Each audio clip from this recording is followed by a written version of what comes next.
So let's dive right into this explainer by talking about something we all know way too well, that dreaded 3 p.m. midday energy slump. You know the feeling, right?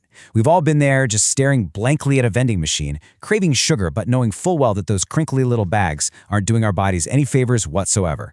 Well, today we're looking at a completely customizable, do-it-yourself solution to fix exactly that. Think of this as your ultimate energy snack masterclass. We're going to completely demystify the honestly incredibly simple art of making delicious, no-bake energy bites right in your own kitchen. We're drawing from some fantastic source material today that proves without a doubt that you do not need to be a pastry chef to create snacks that are both highly nutritious and literally dessert-level delicious. Here is our menu for today's explainer. First, why make energy balls? Then, Method 1, the date base, followed by Method 2, the oat base. After that, customizing your flavor profile, and we'll wrap up with perfecting and storing your snacks. Let's get right into it. All right, Section 1. Why make energy balls? It is time to ditch the prepackaged snacks. Before we literally get our hands messy here, we really need to understand why these little bites are such a massive game changer.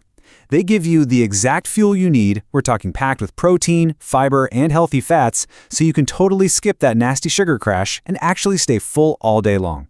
Plus, they completely satisfy your sweet tooth while helping you avoid the processed sugars of store-bought snacks.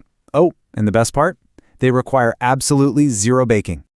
Now, what's really cool here is that you've got two completely distinct paths to success, depending entirely on your kitchen setup. Got a food processor? Awesome, you're perfectly equipped for the naturally sweet date base. Just have a mixing bowl lying around, no worries at all, the oat base is going to be your go-to. Moving right along to Section 2, Method 1, the date base, also known as the food processor technique. So this is where the magic happens. You're just going to toss about a cup of nuts, almonds are really great for this by the way, into your food processor and give them a quick pulse to crush them up. Next, you add in 10 soft, pitted medjool dates. Now here's a quick pro tip from our sources. If your dates are being stubborn and feel a bit hard, just soak them in some hot water for 10 minutes first. It works like a charm. Then you just add a splash of vanilla, a tiny pinch of salt, blend it all into a crumbly dough, and use a cookie scooper to roll them into 1-inch balls before chilling them. Pop those in the fridge for just an hour, and you are rewarded with this incredible, soft, moist, and tender texture. I mean, it honestly tastes like you're eating a rich, indulgent dessert, but it acts like premium fuel for your body. Now, if things aren't blending perfectly right out of the gate, don't panic. This process is super forgiving. If your dough turns out too crumbly to actually roll, just add a single teaspoon of water. Boom, fixed. If it's too sticky and loose, just toss in a few more nuts or oats to balance it out. It really is as simple as that. That brings us to Section 3, Method 2, the oat base, or the no equipment technique. So you don't have a food processor? Honestly, no problem at all. Just grab a standard mixing bowl and 1 cup of rolled oats. One quick note though, definitely avoid steel cutouts for this because they just won't give you that nice chewy texture. So you mix those rolled oats with half a cup of a runny natural nut butter, then add a 1/4 cup of a sticky sweetener, like honey or maple syrup to act as the glue. Then toss in your favorite add-ins like flaxseed or a dash of vanilla. Give it a mix, roll them up, and chill. That is literally it. Just like that first method, troubleshooting here is an absolute breeze. Is your mixture feeling a little too loose and wet?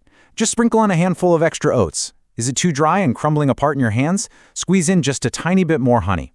This totally takes all the stress out of meal prep. Okay, Section 4. Customizing your flavor profile. Let's get creative with some add-ins. First up, we've got a lemon cranberry variation. For this one, you're going to use the date base, but pair it with raw cashews, fresh lemon juice, and some lemon zest. But pay attention, because here is the absolutely crucial technique. Transfer your blended dough to a separate bowl before you gently fold in the drying cranberries with a spatula. If you try mixing them in the food processor, you'll literally shred them into a paste. Once folded, roll the bites in some coconut flakes, and you've got this amazing, bright, citrusy blast of flavor. But hey, if you're craving something a bit richer, you have got to try the double chocolate. Using that same date base, you blend half pecans and half cashews and add in unsweetened cocoa powder. And here's a really neat trick. You actually can use the food processor for the chocolate chips this time, but you only want to give them a few very short pulses at the very end. That way, they keep their distinct shape. Our sources swear this tastes exactly like eating a decadent brownie bite. Or you can easily take that mixing bowl oat base we talked about and transform it into a classic oatmeal raisin treat. For this, you just swap out the peanut butter for almond butter, add in your honey, and then load it all up with raisins, chopped pecans, chia seeds, and some ground cinnamon. In literally 5 minutes, you get this dense, nutty treat that seriously rivals actual real-deal cookie dough. Finally, we hit section 5, perfecting and storing your snacks. Basically, meal prep made easy. So a standard batch is going to yield roughly 12 to 16 of these energy balls. And because they're packed with moisture, you simply lock them up in an airtight container in the fridge where they will stay perfectly fresh for up to an entire week. Just imagine never having to buy an overpriced, sugary coffee shop snack ever again. You just grab one of these out of the fridge on your way out the door. But here is the real game changer, especially if you're a serious meal prepper. 2 months. That is exactly how long you can keep these in the freezer. You could literally double or even triple your batch on a lazy Sunday, freeze them, and whenever you notice you're running low, just move a handful into the fridge so they can thaw overnight. Because at the end of the day, healthy snacking doesn't require a fancy culinary degree or standing over a hot oven. It just requires taking control of your ingredients. You now have the exact blueprint for sustained, crash-free energy right at your fingertips. So the only real question left is this. Knowing exactly what's going into your body and how easy this is, how could you ever go back to that vending machine? Which of these base recipes are you going to start with today?